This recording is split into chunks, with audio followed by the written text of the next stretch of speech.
সব জল্পনা কল্পনার অবসান হলো। ভারতে 18তম লোকসভায় প্রধান বিরোধী দলনেতা হচ্ছেন ভারতীয় জাতীয় কংগ্রেসের সাবেক সভাপতি ও দলটির অন্যতম শীর্ষস্থানীয় নেতা রাহুল গান্ধী। কংগ্রেসের সাধারণ সম্পাদক কেসি বেণুগোপাল এমন কথাই জানিয়েছেন। মঙ্গলবার রাতে এক প্রতিবেদনে এই তথ্য জানিয়েছে ভারতীয় সংবাদ মাধ্যম এনডিটিভি। প্রতিবেদনে বলা হয়েছে, 18তম লোকসভায় রাহুল গান্ধী প্রধান বিরোধী দলনেতা হচ্ছেন বলে মঙ্গলবার রাতে জানিয়েছেন সাধারণ সম্পাদক কেসি বেণুগোপাল।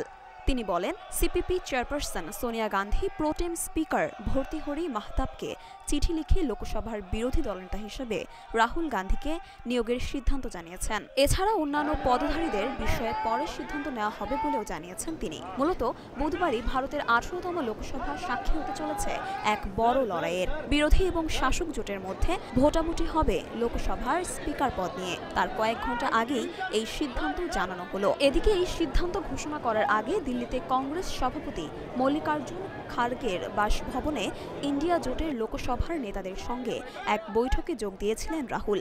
সেই বৈঠকেই তাকে লোকসভার প্রধান বিরোধী দলনেতা হিসেবে নিয়োগের সিদ্ধান্ত নেওয়া হয়। অবশ্য গত 9 জুন কংগ্রেস ওয়ার্কিং কমিটির বৈঠকে এই বিষয়ে একটি প্রস্তাব পাশ হয়েছিল। তারপর এ বিষয়ে চূড়ান্ত সিদ্ধান্ত নেওয়ার ভার রাহুলের ওপরেই দেওয়া হয়েছিল।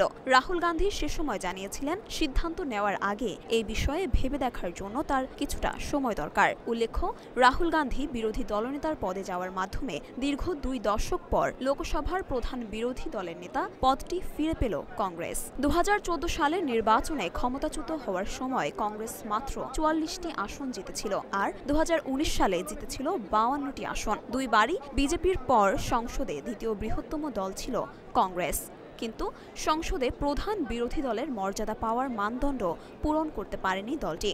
নিয়ম অনুযায়ী লোকসভায় 10% কম আসন পেলে প্রধান বিরোধী দলের মর্যাদা বা প্রধান বিরোধী দলনেতার পদ পাওয়া যায় না। 2024 সালে অবশ্য কংগ্রেস 99টি আসনে জয় পেয়েছে।